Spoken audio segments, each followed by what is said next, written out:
conservation of momentum, conservation of momentum. If no external force acts, 2 मार्क्सला विचारलं जातं. Question काय असतो? Explain the law of conservation of momentum. Question लिहून घेताय का? Explain the law of conservation of momentum. If no external force acts on a isolated system, on a isolated system of a constant mass, of a constant mass, the total momentum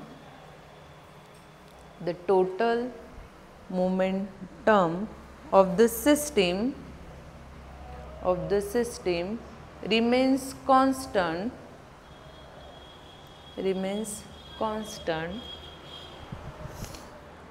with time.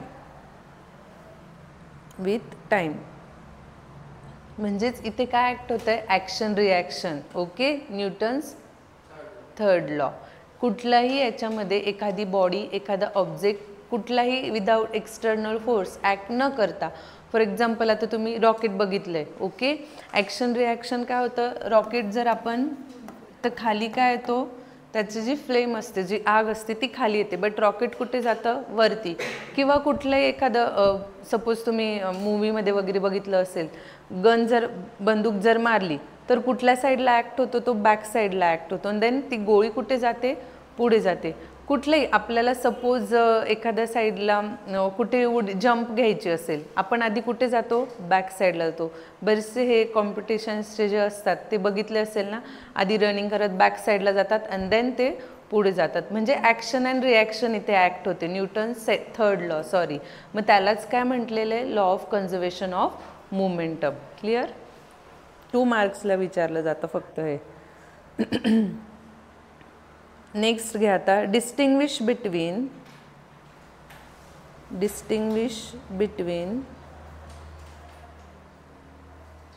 Weight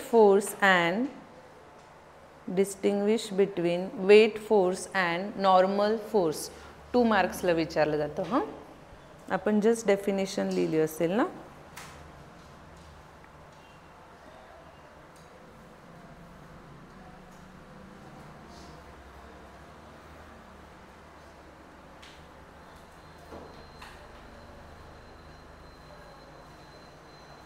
first point घ्या त्याच्यामध्ये. Weight फोर्समध्ये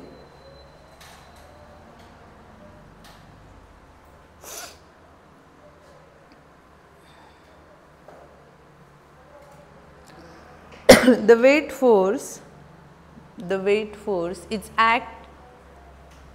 act by earth. Obviously एखादी वस्तू, एखादी body आपण फेकली तर ती कुठे जाणार आहे?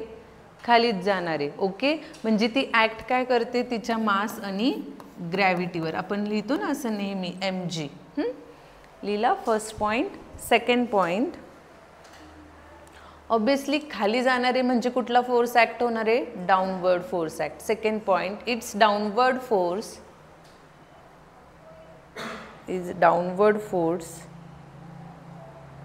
Act in bracket towards the centre. सगळं वेट फोर्स मधलंच सांगते मी पहिले. Okay, weight force it means W is equal to mg.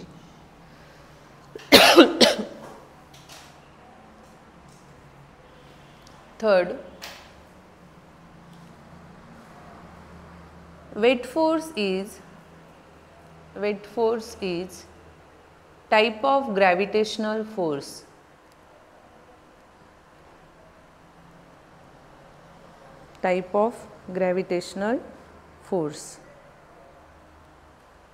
झालं. Next, normal force.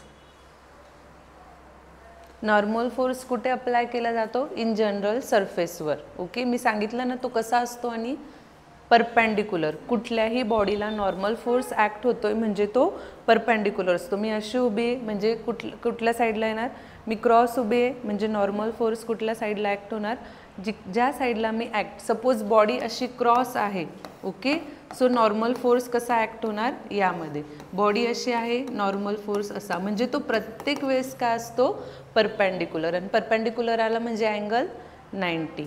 घ्या त्याच्यामध्ये first point, normal force is applied by surface.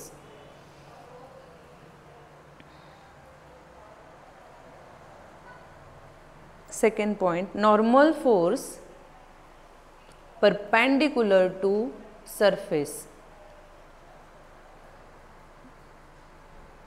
Normal force is pushing force. यालाच pushing force पण म्हटलेलं आहे. Okay.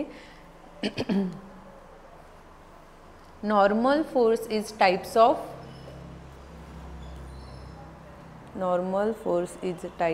electromagnetic force. Formula same. Normal force is denoted by N. N is equal to mg.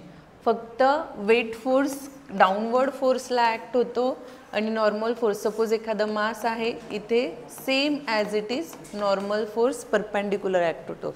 So N is equal to M G. Clear. Next घ्या, झालं लिहून.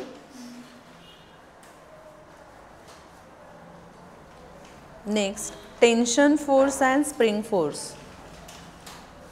Tension force and spring force. Okay.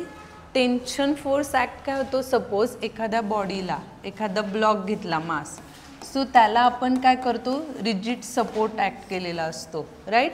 So तो कशामुळे त्याच्याशी attract असतो, टेन्शनमुळे attract असतो.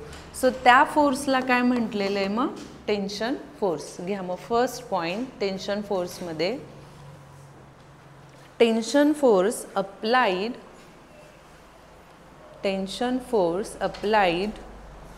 by string.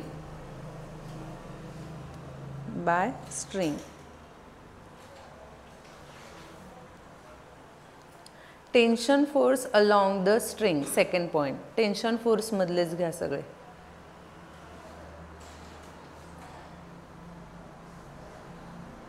Tension force is pulling force. तो पुशिंग होता ना नॉर्मल, हा काय आहे, पुलिंग फोर्स.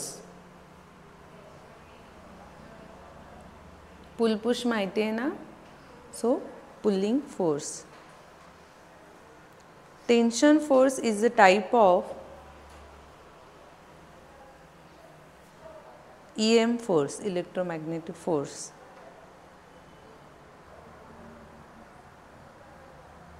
जेवढं स्ट्रिंगवर टेन्शन अप्लाय होतं आहे, टेन्शन फोर्स अप्लाय होतो आहे, तेवढाच काय त्याच्यावर, म्हणजे जेवढं त्या स्ट्रिंगवर टेन्शन आहे तेवढाच तो काय आहे, फोर्स आहे. ओके. नेक्स्ट याच्यामध्ये घ्या आता spring force. Same as it is, जसं इथे रिजिड सपोर्ट असणार आहे तसं इथे काय असणार आहे, स्प्रिंगचा. तुम्हाला स्प्रिंग मास ऑसिलेटर प्रॅक्टिकल आहे, ऑसिलेटर. ओके, 12thला येते. तर त्याच्यामध्ये काय, प्रॅक्टिकलमध्ये जसं जसं वेट टाकतो तसे तसे त्याचे ऑसिलेशन्स कसे होणार आहे, कमी की जास्त, जास्त. ओके. ऑसिलेशन्स जास्त होणारे म्हणजे टाइम पिरियड पण काय होणार आहे, वाढणार. हेडिंग टाकलं स्प्रिंग फोर्स, लिहा मग त्याच्यामध्ये स्प्रिंग फोर्स इज अप्लाइड. आता तो टेन्शन कशावर अप्लाइड होतं, स्ट्रिंगवर. हे कशावर असणार आहे, स्प्रिंगवर. Spring force applied by spring.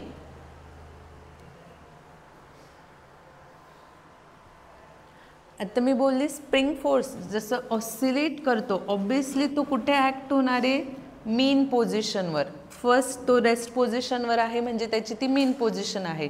आपण त्याला काय केलं, ओढलं आणि देन सोडलं, जम्प करत राहणारे, तो ऑसिलेट करत राहणारे, म्हणजे प्रत्येक वेळेस तो कुठे येणार आहे, मीन पोझिशनवर येणार आहे. सेकंड पॉइंट घ्या,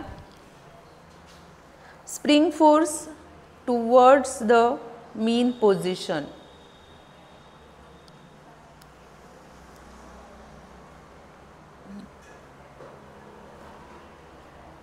त्याच्यातलं फोर्स आहे तो कॉन्स्टंट असणार आहे का? नाही, कंटिन्युअसली व्हॅरी होत असणार आहे. घ्या मग spring force is variable force.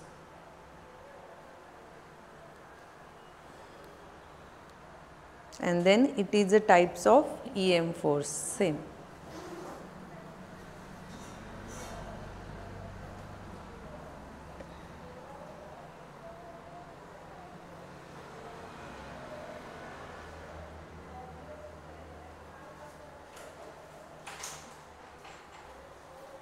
काही डाऊट याच्यात?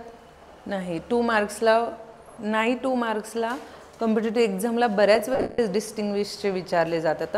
स्ट्रिंग फोर्स कोणावर अप्लाइड आहे? स्प्रिंगवर. स्ट्रिंगवर, स्प्रिंगवर, नॉर्मल सरफेसवर, आणि वेट ग्रॅव्हिटी. बाकी फॉर्म्युले दोघांचे सेम आहे, बट इथे नॉर्मल फोर्सवर अँगल पण क्रिएट होतो. आपण सपोज या डायरेक्शनला आहे, सरफेस या डायरेक्शनला आहे, तो अँगल क्रिएट झाला. नेक्स्ट क्वेश्चन घ्या. कन्झर्वेटिव्ह अँड नॉन कन्झर्वेटिव्हवर 3 या 4 मार्क्सला एक क्वेश्चन्स विचारला जातो. Explain the work energy theorem. आपण जो थेरम बघितला त्या टाईपमध्येच. Explain the work energy theorem in case of accelerating conservative force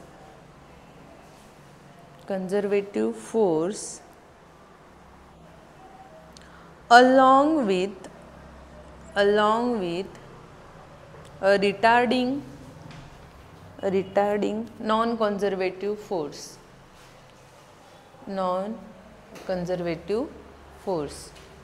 3 या 4 मार्क्सला थेरॉटिकल आहे.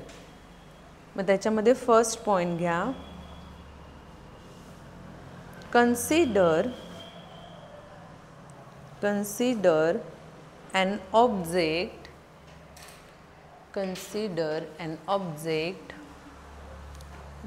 drop from some point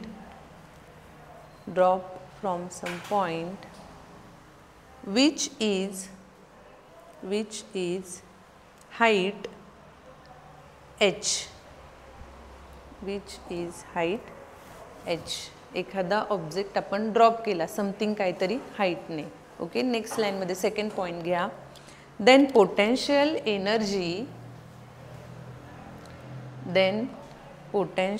energy of an object decreases.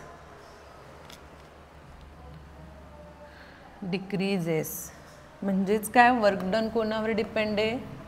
Change in potential energy. लिहा मग. Work done is equal to change in potential energy.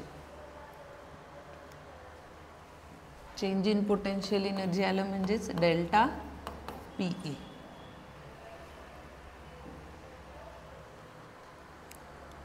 Next point, decrease in potential energy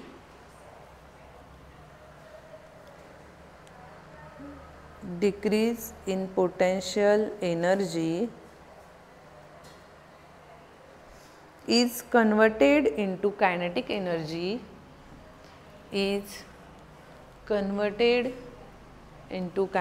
energy, but some point of energy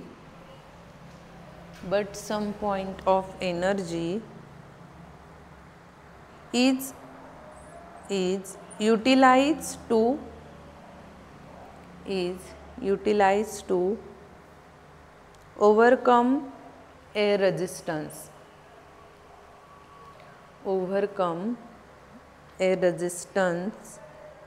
That energy is in the form of heat, sound, etc.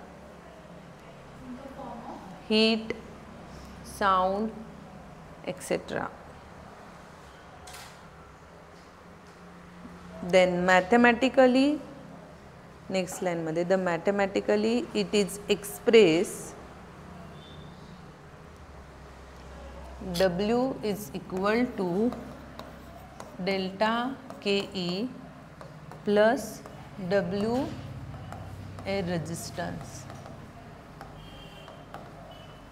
and W means काय, change in kinetic energy. So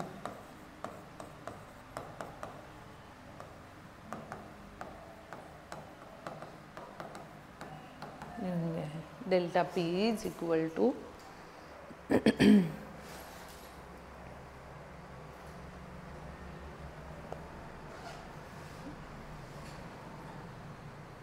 okay. Suppose आपण एखादा object something 20 जूलच्या याने काय केला, खाली फेकला, 20 joule work डनने. ठीक आहे. मग वरती त्याची एनर्जी कुठली असणार आहे, तो ऑब्जेक्ट वरती आहे, सो त्याची एनर्जी वरती कुठली असणार आहे, पोटेन्शियल. सो पोटेन्शियल एनर्जी इकडे काय आहे, 20. ठीक आहे. तो ऑब्जेक्ट खाली आला, सेंटरला आला म्हणजे त्याची किती झाली, 10. अँड देन पूर्ण डाऊनवर्ड खाली आला म्हणजे पोटेन्शियल एनर्जी 0 होऊन गेली आणि कायनेटिक एनर्जी किती आहे, 20 जूल. इन द एकदम सिम्पलमध्ये. ओके. सो त्याचं वर्क डन डिपेंड कोणावर आहे, फर्स्ट पोटेन्शियल एनर्जीवर आहे, right. And then potential energy नंतर कायनेटिक एनर्जीवर आहे. तो खाली खाली येतोय, खाली खाली येतोय म्हणजे work done depend on air resistance. So total energy म्हणजे change in potential energy delta PE is equal to change in kinetic energy plus W. कळतं आहे. ठीक आहे. मी तुम्हाला एक्झाम्पल पण सांगितलं. वरती पूर्ण टोटल पोटेन्शियल एनर्जी काय असते, आपले स्टोअर केलेली असते आणि ती खाली येते ते पूर्ण काय होऊन जाते, 0 होऊन जाते आणि कन्वर्ट कशामध्ये होऊन जाते, कायनेटिक एनर्जीमध्ये. नेक्स्ट घ्या. 3 मार्क्सला हे एक्सप्लेनेशन विचारलं जातं. नेक्स्ट हेडिंग टाका.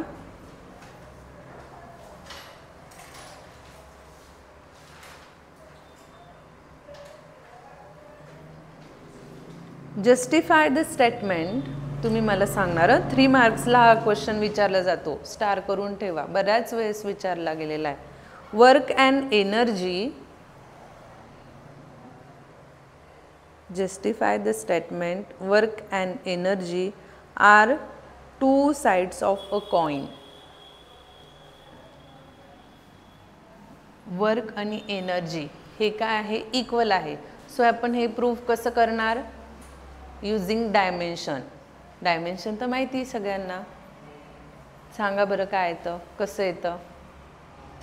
वर्कचा फॉर्म्युला, वर्क डनचा फॉर्म्युला घ्या, एनर्जीचा फॉर्म्युला घ्या. एनर्जी कुठली येणार आहे त्याच्यामध्ये, कायनेटिकच येणार आहे, हाफ mv². सांगा काय येतं. डायमेन्शनने मला प्रूफ करून दाखवा. Work done and energy. Work डनचा फॉर्म्युला काय, F × S आणि एनर्जीचा हाफ mv². घ्या डायमेन्शन आणि मला सांगा. लास्ट डायमेन्शन तर माहितीच आहे सगळ्यांना.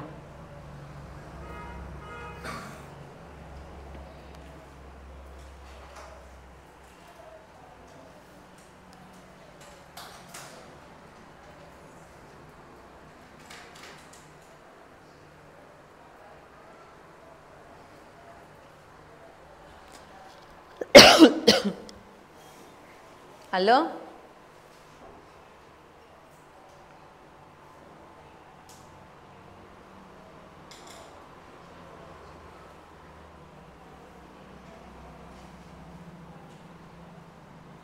हे युनिट्स अँड मेजरमेंटमध्ये पण प्रूफ करायला आहे, त्याच्यात पण तुम्ही सॉल्व केलंच असणार.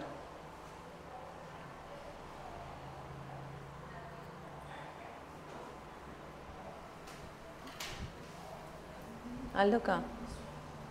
फॉर्म्युले पुट केले डायमेन्शनचे. लास्टचं तर माहितीच असणार काय काय. ओके. फोर्स अँड डिस्प्लेसमेंटचा घेतला. डिस्प्लेसमेंटचा जस्ट L, फोर्सचा येतं आहे.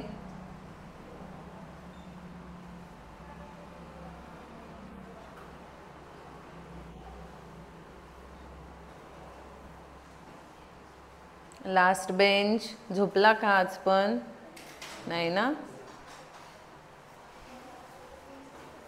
पुढे बसत जा बरं तू फर्स्ट बेंचवर. अजून झोप लागेल का.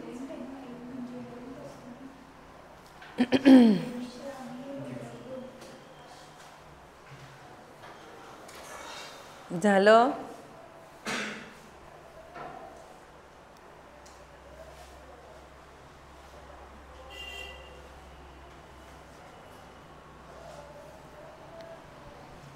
फोर्सचा काय सांगा बरं,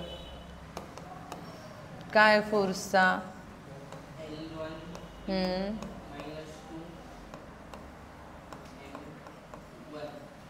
आणि डिस्प्लेसमेंटचा एल. जस्ट दोघांचं मल्टिपल होईल, काय होईल? L1 इंटू सॉरी प्लस होईल ना, 1 plus T-2 M1. Same as it is हा पण यायला पाहिजे आपला. काय येईल इकडचा? हाफ कन्सिडर केलं सो कॉन्स्टंट येईल. एमचा जस्ट M1, वेलॉसिटीचा L1, T-2चा स्क्वेअर, अगेन ML T-2 आलं. मग L2 T-2 M1 दोघं डायमेन्शन सेम आले. हे डायमेन्शन वाईज प्रूव्ह केलं. आता स्टेटमेंट वाईज घ्या. झालं हे लिहून? Statement first statement, work done and energy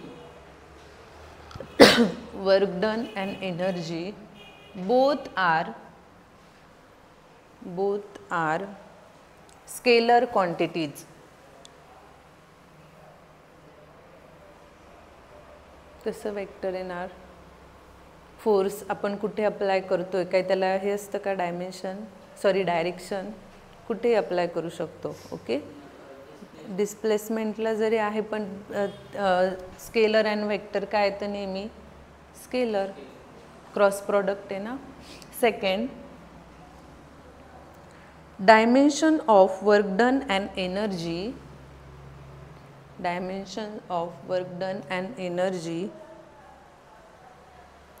both are same.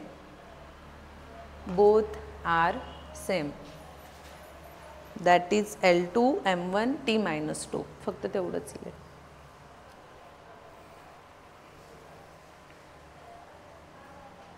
Third, अजून काय येईल त्यांचं? SI युनिट पण काय आहे? Same. SI unit of work done and energy are same. काय आहे? That is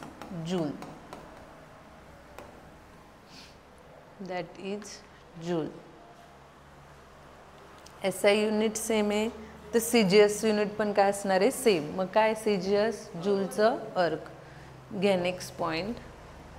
CGS unit of work done and energy are same, that is ERG.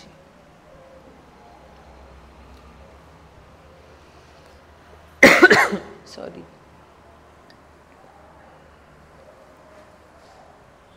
झालं. Next, hence object performs more work done if it's having more energy. Obviously कुणीही काम कसं करू शकणार आहे? Basic. त्याच्यामध्ये जेवढी एनर्जी असणार आहे, बरोबर, जेवढी त्याची एनर्जी जास्त तेवढा तो वर्क तेवढं करू शकतो.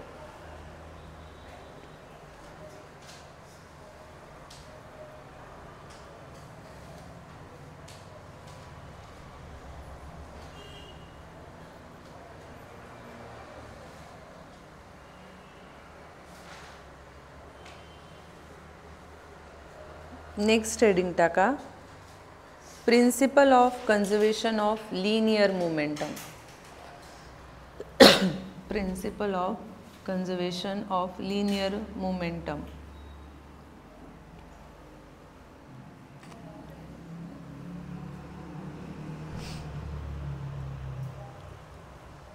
The total momentum of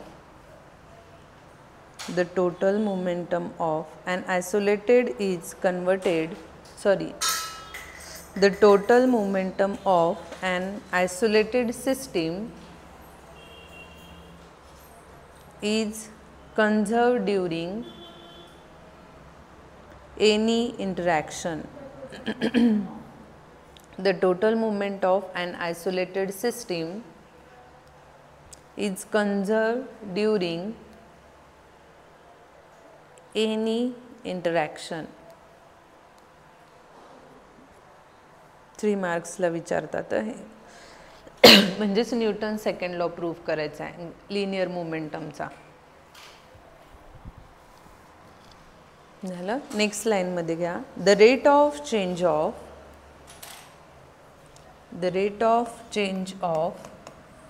linear momentum, the rate of change of linear momentum is directly proportional to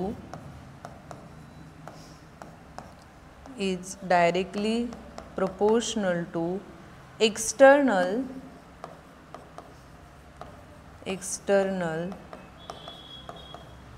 applied force.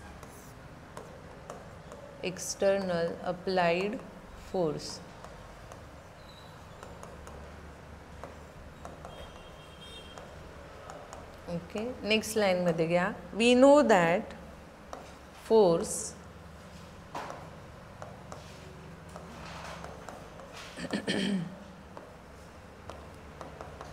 आता इथे याच्यामध्ये काय करायचं आहे लिनियर मोमेंटम.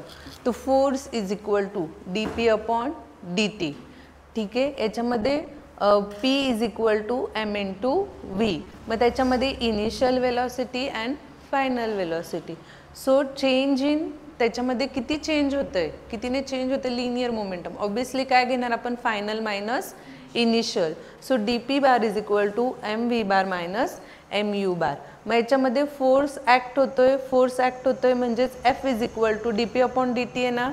सो त्याची व्हॅल्यू काय केली त्याच्यामध्ये पुट केल्यानंतर F is equal to mv minus mu. But त्यांनी काय सांगितलंय तो आयसोलेटेड सिस्टीमचा फोर्स आहे. आयसोलेटेड सिस्टीमचा फोर्स 0 असतो. तुम्ही फक्त एवढंच लक्षात ठेवा. आयसोलेटेड सिस्टीमचा F is equal to 0. So F is equal to 0. dt इकडे डिवाइड तिकडे जाऊन मल्टिपल होणार म्हणजे तो पण काय होऊन जाणार 0च होऊन जाणार.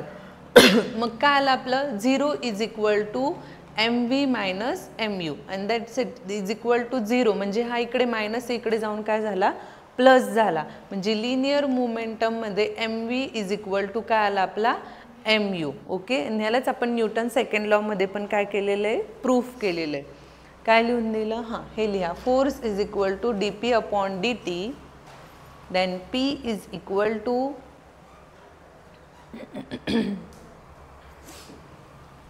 लिहून घ्या. सॉरी.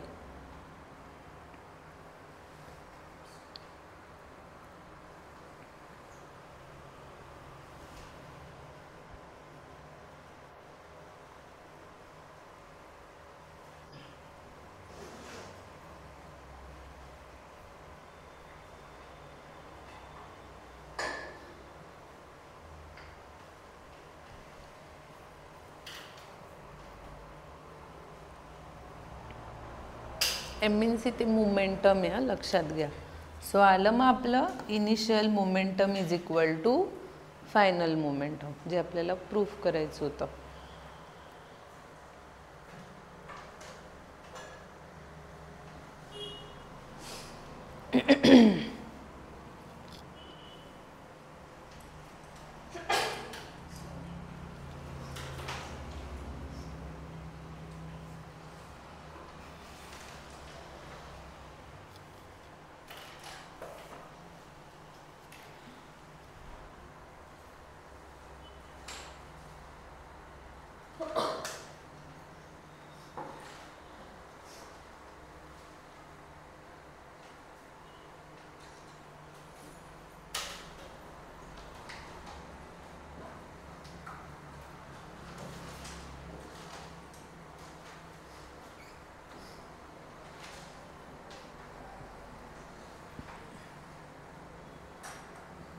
नेक्स्ट हेडिंग टाका free body diagram.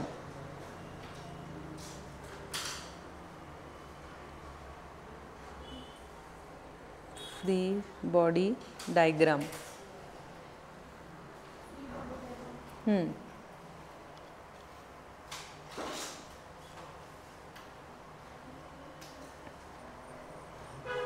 Free body diagram is defined as FBD.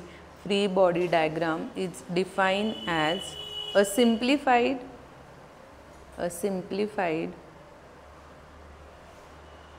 illustration used to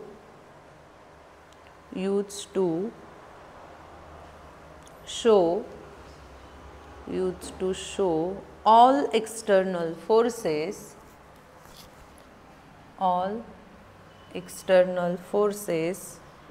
acting on a single object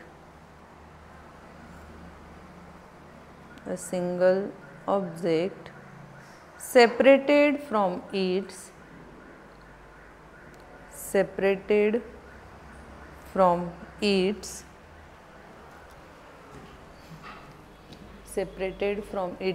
environment. Suppose एखादी बॉडी आहे, त्याला स्ट्रिंग काय आपल्याला फोर्स अप्लाय केलेला आहे. ओके, सो त्याच्यावर किती फोर्स ॲक्ट होतो आहे, इकडून फोर्स ॲक्ट होतोय, इकडून फोर्स ॲक्ट होतोय, इकडून, किंवा याला अटॅच अजून एक ब्लॉक घेतलेला आहे. सो त्याच्यावर किती फोर्स ॲक्ट होत आहे, एक्सटर्नल किती फोर्स ॲक्ट होत आहे. सो त्याला काय म्हणतात मग FBD, free body diagram. Okay, मग त्याच्यामध्ये किती का असे ना, अजून एक याला स्ट्रिंग अटॅच आहे, अजून एक ब्लॉक आहे, अजून एक ब्लॉक आहे, किंवा इकडे स्प्रिंग अटॅच केलेली आहे. टोटल त्याच्यावर किती फोर्स ॲक्ट होत आहे आणि त्या बॉडीवर टोटल फोर्स ॲक्ट होऊन त्याच्यामधली जी डायग्रामॅटिकल जी आहे त्यालाच काय म्हटलेलं आहे, फ्री बॉडी डायग्राम. छोटीशी डायग्राम काढून घ्यायचे. इकडे फोर्स ॲक्ट होतोय, फोर्स F1, देन नेक्स्ट आहे block F2.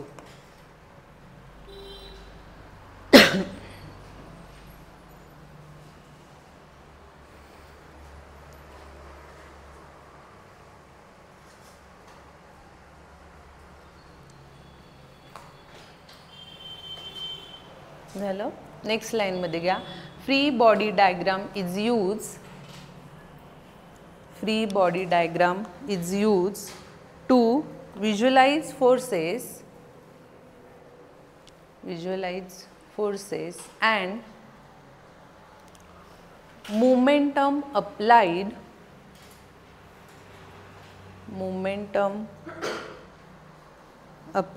to a body and to movements applied and to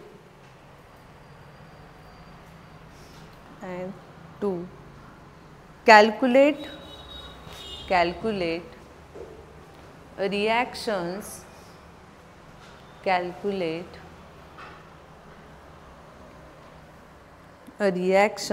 in mechanics and design problems. एखाद्या मार्क्सला विचारू शकतात की काय यूज केला जातो. ओके, नेक्स्ट लाईन मध्ये घ्या. The normal free body diagram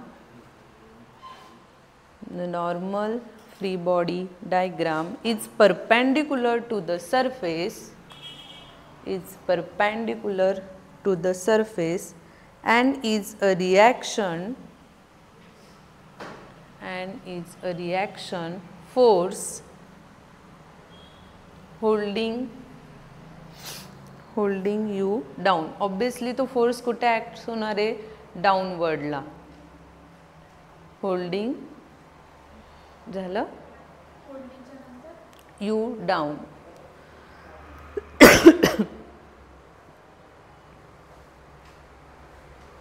next line मध्ये घ्या. Free body diagram are important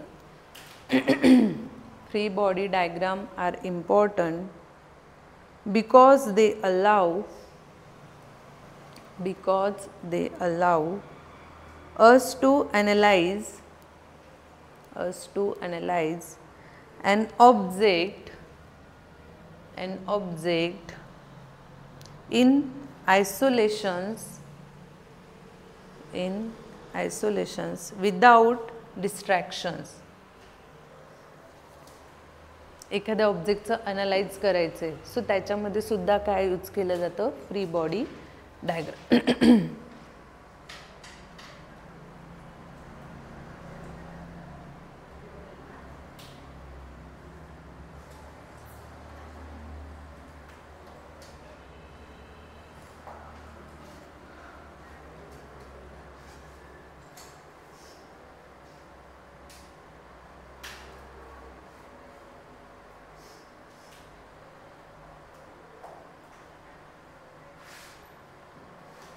next heading टाका कोलिजन्स. कोलिजन्स मीन्स काय, कोलाइड होणे. ओके, मग त्याच्यामध्ये परफेक्टली आहे, इलॅस्टिक आहे, वेगवेगळे टाइप्स आहे. Collisions.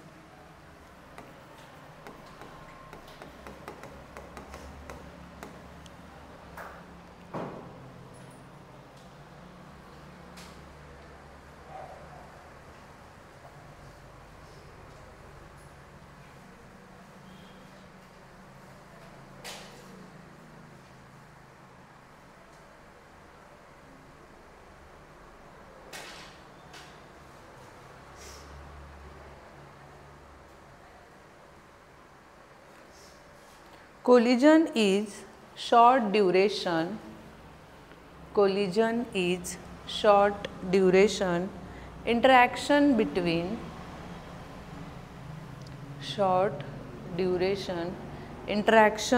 between two bodies or more than two bodies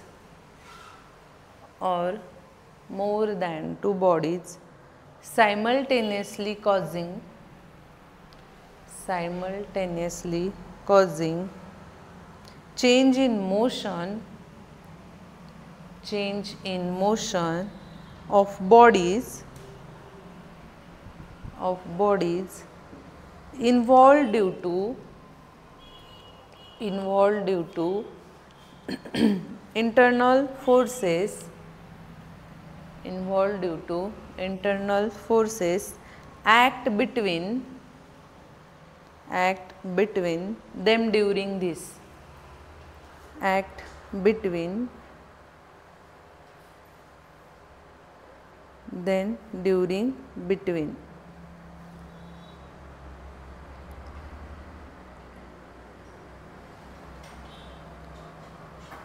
Next line मध्ये घ्या. During collisions a number of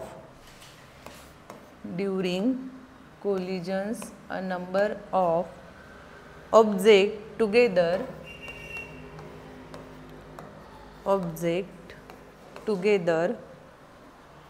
interact and scatter in different directions.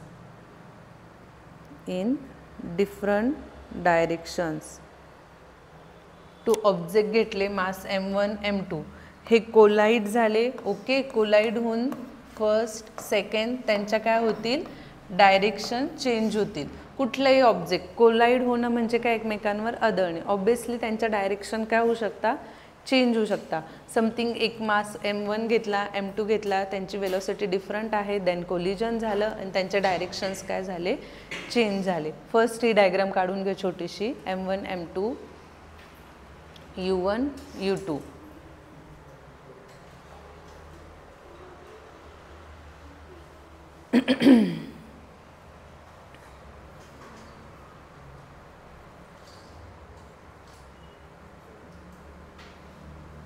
First एकच काढा. फर्स्ट डायग्रामच्या खाली घ्या ही हेड ऑन. फर्स्ट डायग्रामच्या खाली head on collision, before collision. Head on collision before collision. Next M1 M2 second diagram काढा. ते just collide होताना दाखवा.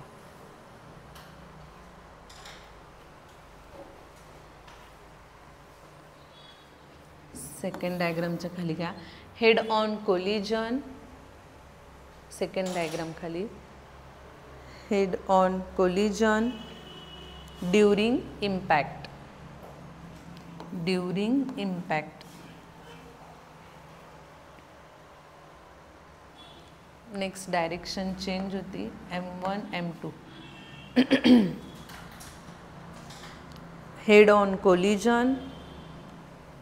लास्टची डायग्राम M1 M2 फोर्स इकडे ॲक्ट होतो.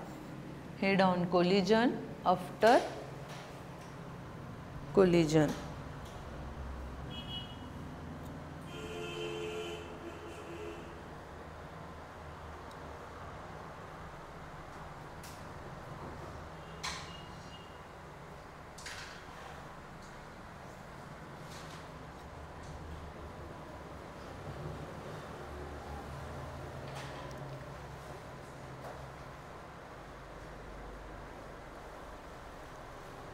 झालं.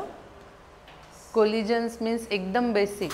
एखादी बॉडी एखादा ऑब्जेक्ट त्याचे काहीतरी दोन ऑब्जेक्ट घेतले म्हणजे त्यांचे दोघं मास असणारे अँड देन कोलाइड होऊन त्यांची काय होणार आहे डायरेक्शन चेंज होणार आहे इम्पॅक्ट कोलिजन होऊन. There are two types. Next लाईनमध्ये घ्या. There are two types. First elastic collision. First elastic collision. Elastic collision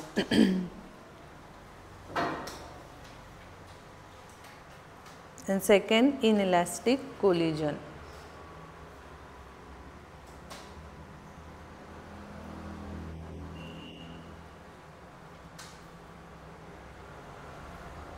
Elastic collision is defined as first elastic collision मध्ये घ्या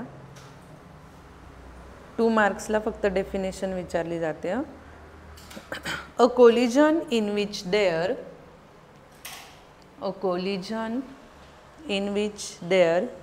is no net loss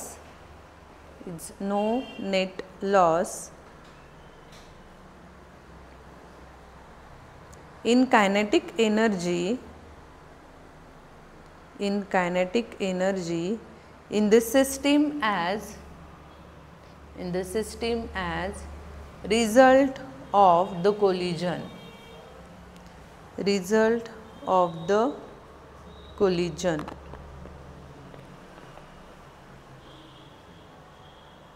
okay. जेव्हा ते elastic collision म्हणजे काय, जेव्हा दोन ऑब्जेक्ट एकमेकांवर कोलाइड झाल्यानंतर त्यांची जी एनर्जी आहे ही एनर्जी काय करते, हीट म्हणजे त्यांची एनर्जी रिक्वायर करते. ऑब्वियसली ते इझिली काय होतात, इझिली एकमेकांवर आदळून. आता सपोज क्ले असतो, बघितला आहे ना तुम्ही, क्ले एकमेकांवर गेल्यानंतर त्यांच्या डायरेक्शन चेंज होतात का, नाही. ते काय असतात, एकमेकांना स्टिक टाईप असतात. ओके. सो त्याला काय म्हणतात मग, इलास्टिक कोलिजन. नेक्स्ट घ्या second type, inelastic collision. Characteristics पण विचारले तर 3 मार्क्सला विचारतात आणि फक्त डेफिनेशन विचारली तर 2 मार्क्सला. अ collision in which there is loss of kinetic energy.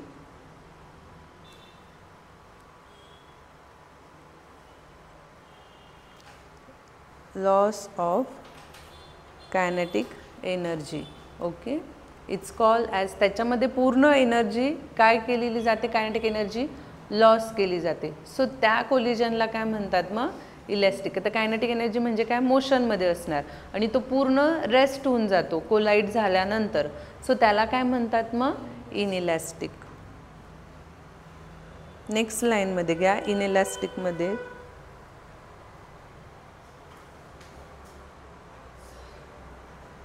जास्त होतं आहे थेरॉटिकल. इनइलॅस्टिक कोलिजनमध्ये घ्या. In a collision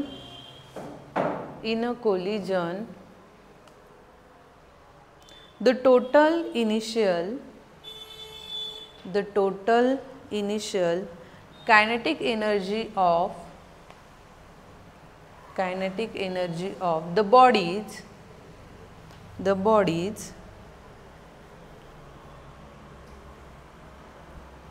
is not equal to the total final kinetic energy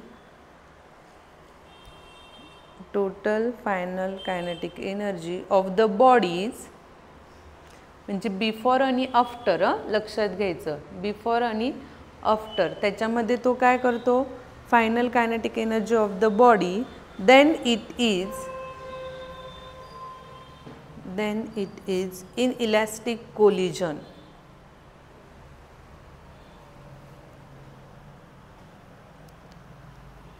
म्हणजे फायनल कायनेटिक एनर्जी आणि टोटल जी इनिशियल आणि फायनल असते ही इज नॉट इक्वल असते. कशामध्ये, इन इलॅस्टिकमध्ये.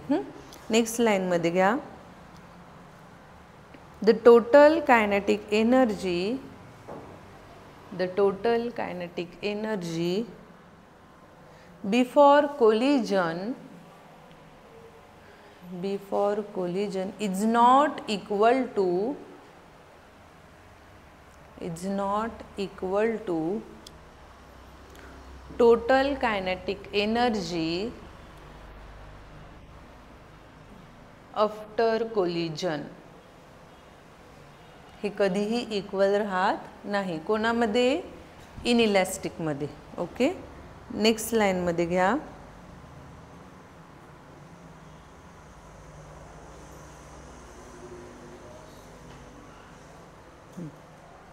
हेडिंग टाका, distinguish between elastic and inelastic collision. 2 मार्क्सला विचारलं जातं.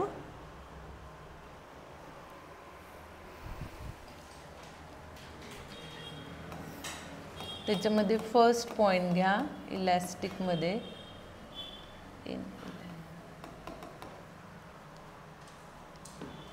Total kinetic energy is conserved. Total kinetic energy is conserved. Okay, so याच्यामध्ये कन्झर्व होते, त्याच्या अपोजिट इकडे काय होईल, नॉट कन्झर्व. याच्यामध्ये first, total kinetic energy is not conserve.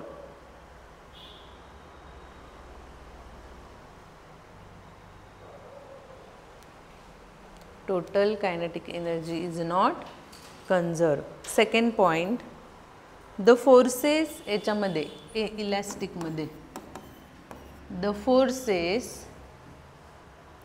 involve are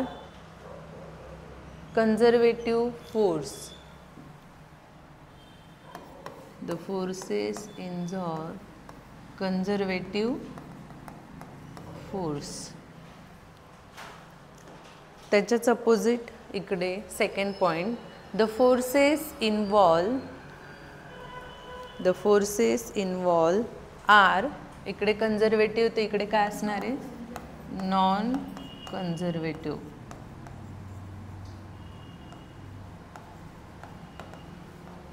not conservative force.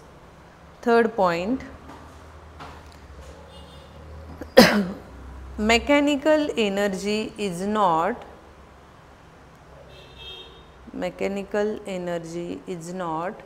dissipated. याच्यामध्ये mechanical energy is not dissipated. आणि तिकडे त्याच्या अपोजिट, मग ती कशामध्ये, हीटमध्ये, लाईटमध्ये, साऊंडमध्ये. ओके, काय झालं, mechanical energy is not डिसिपिटेड.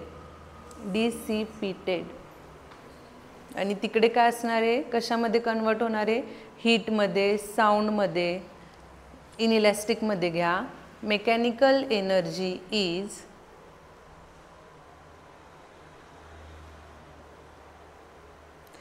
dissipated into heat, light, sound, etc.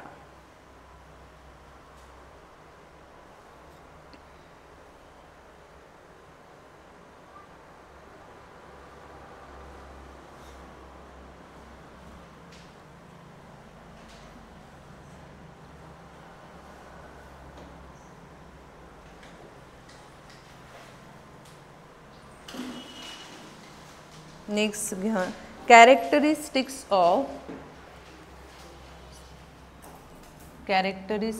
Of elastic collision. दोघांचे कॅरेक्टरिस्टिक्स पण 2 मार्क्सला विचारले जातात. Characteristics of elastic collision. First characteristics, the momentum is conserved. The momentum is conserved.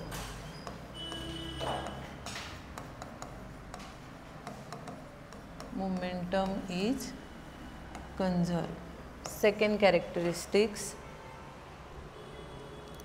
total energy is conserved. Total energy is conserved.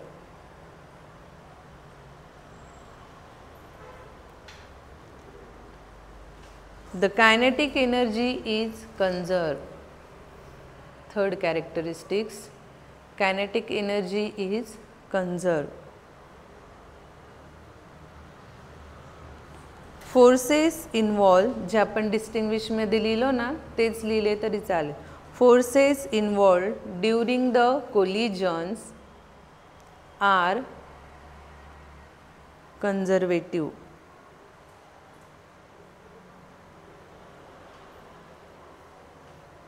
Okay, characteristics of inelastic collision. Characteristics of inelastic collision. त्याच्यामध्ये first, initial momentum is equal to the final momentum of the system.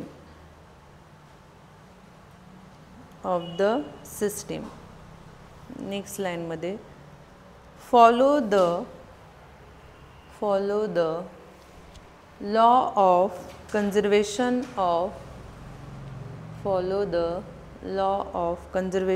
of linear momentum.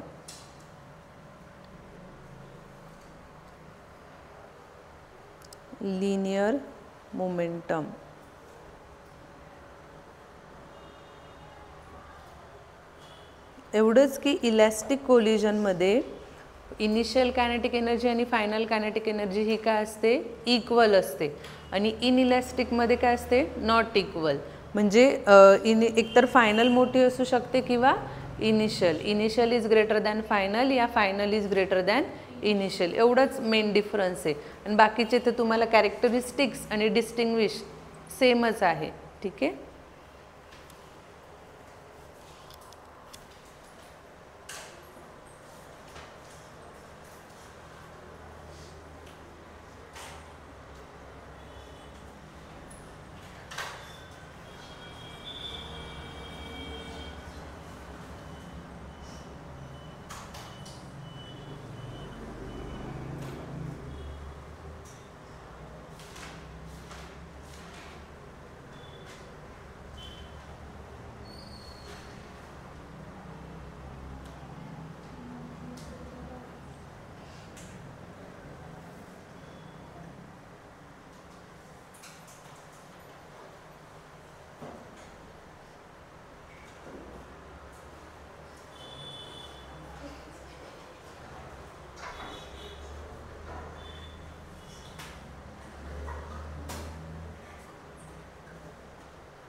काय झालं, next लाईनमध्ये घ्या कोलिजनचंच.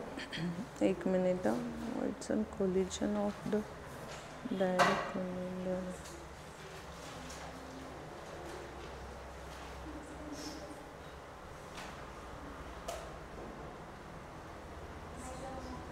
Next, perfectly inelastic collision. Perfectly inelastic collision. A collision in which a collision in which interacting particles, बेंचवर राग काढला जातोय का, gate फिजिक्सचा get stuck together, stuck, stuck together after the collision, it's called as perfectly inelastic collision. It's called as perfectly inelastic collision. In this type of collision, the loss of energy is maximum. The loss of energy is maximum.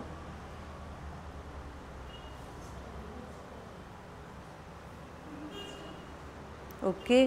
Same inelastic म्हणजे काय, त्यांची energy काय होते, collide झाल्यानंतर कमी होते. Okay. Obviously दोन cars एकदम स्पीडने जात आहे आणि त्यांची कोलाइड झाली, टक्कर झाली, तो स्पीड काय होईल, कमी होईल. Just imagine. सो त्या कोलिजनला काय म्हणतात मग, परफेक्टली इनइलॅस्टिक कोलिजन. कॅरेक्टरिस्टिक्स ऑफ, घ्या त्याचे characteristics of perfectly inelastic collision.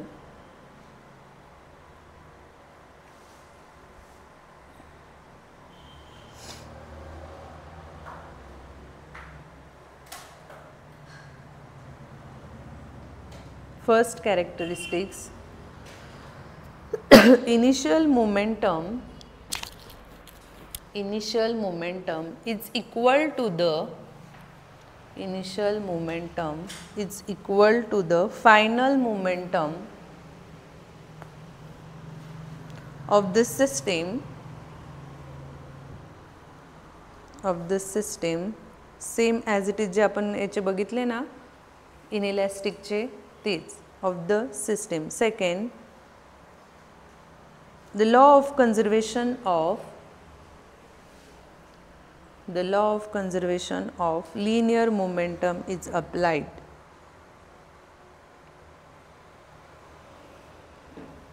Next line मध्ये the maximum amount of kinetic energy is lost.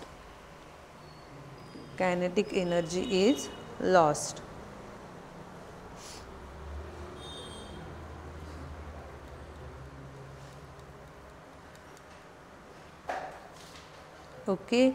जे ऑब्जेक्ट स्टिक होऊन पण थोडेफार लांब जातात ते इनइलॅस्टिक, आणि जे स्टिक होऊन जातात त्यांना परफेक्टली इनइलॅस्टिक.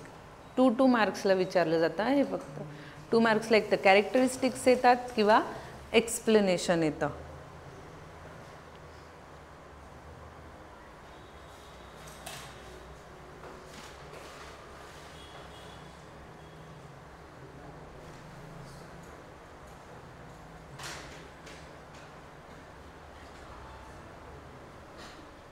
काय काय बघितलं, काही डाऊट आहे याच्यामध्ये. फर्स्ट,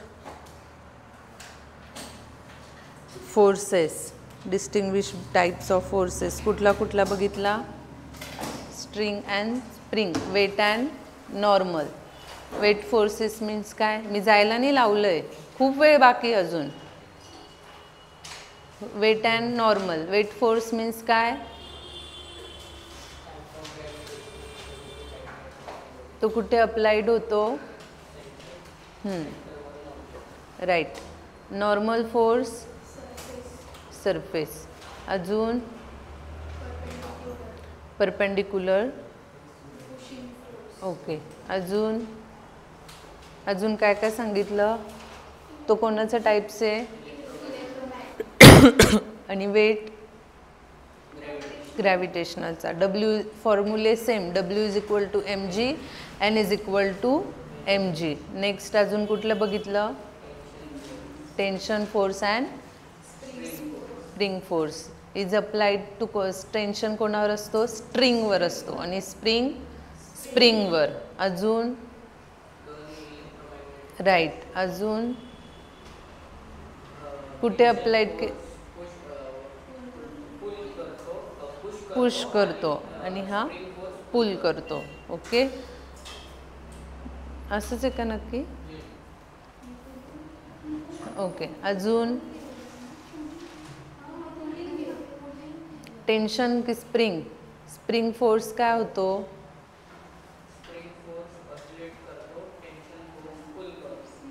पुल. आणि तेच पुश पण करतो ऑसिलेट करून. बरोबर ना? स्प्रिंगला आपण काय केलेलं आहे? ओढलं आहे देन सोडलं आहे ना. ओढणं म्हणजे काय? पुलिंग करणं. ओके.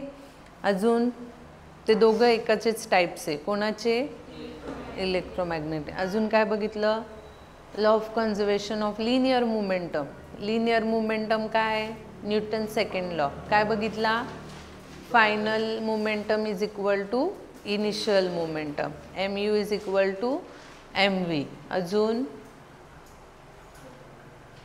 अजून काय? Free body diagram. It means काय? ऑब्जेक्टवर किती फोर्स ॲक्ट होत आहे, किती फोर्स ॲक्ट होत आहे, किती टेन्शन ॲक्ट होत आहे, सगळ्यांचे टोटल म्हणजेच काय? Free body diagram. त्याची फक्त डेफिनेशन विचारली जाते. त्याच्यानंतर नेक्स्ट कोलिजन्स. कोलिजन्स म्हणजे काय? दोन टू बॉडी ऑब्जेक्ट एकमेकांवर काय होणे? आदळणे, कोलाइड होणे म्हणजेच काय? कोलिजन. मग त्याचे पण वेगवेगळे टाईप्स आहे. कुठले कुठले? इलॅस्टिक. इलॅस्टिक कोलिजन म्हणजे काय?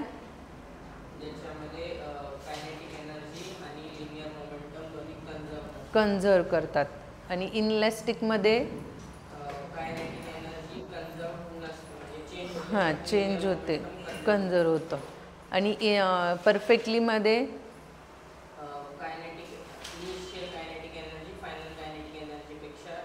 जास्त असते.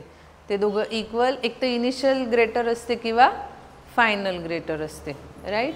अजून अजून त्याचे कॅरेक्टरिस्टिक्स तेच जे त्याचे याच्यामध्ये एक्सप्लेनेशनमध्ये बघितले. काय काय कॅरेक्टरिस्टिक्स हर्षिता सांग?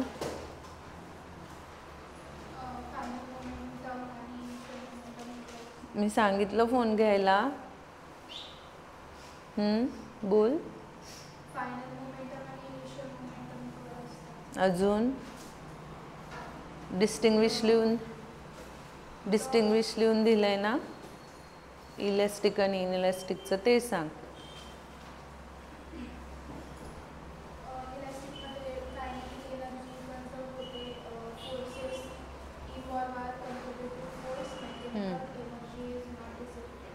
ओके. अजून कोण सांगतं?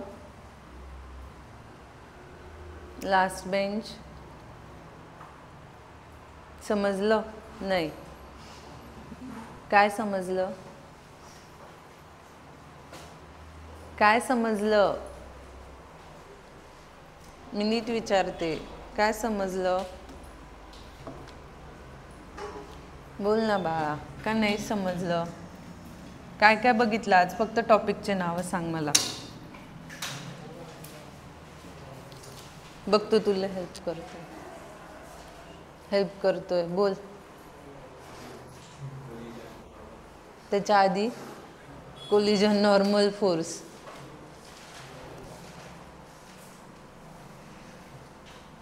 स्टेटमेंट सांग मला एनर्जी आणि वर्कचे की दोघे इक्वल आहे. काय डायमेन्शन? एल. हां अजून